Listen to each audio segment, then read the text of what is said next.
When you're talking about India and Indians, right? Indians from India, what do you see as the relationship between those Indians who've come here and how they respond, and say the various people that you've written about before who also feel out of place in America?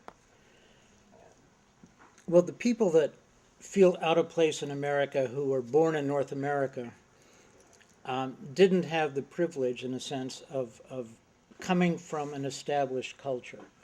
You know, they were truly lost in many ways, as was I, and as were my father, for example, was a French Canadian, and who left Quebec and went to New England and went through the whole immigrant experience in a particularly poignant way. He was a prize fighter. He was a criminal. He was an underground guy. He was a criminal? He was a thug.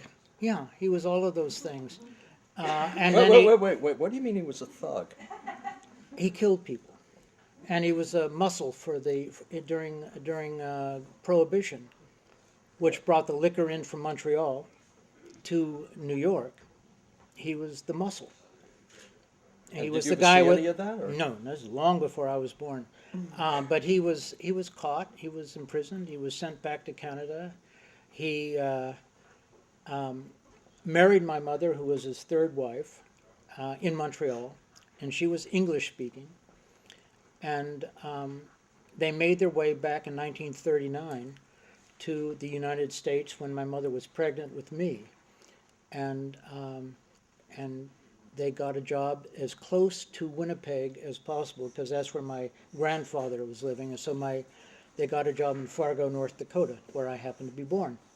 And so I'm along with Louise Erdrich and William Gass and Roger Maris, an American, a Fargo icon in a sense.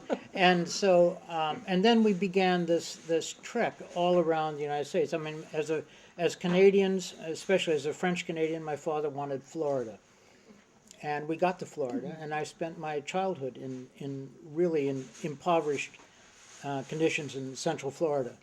And we made our way then back to Winnipeg and then down back into the States. I graduated from high school in Pittsburgh. I went to college in the United States. I had a bilingual background, French and English. So, you know, I really didn't know who or what I was for the longest time.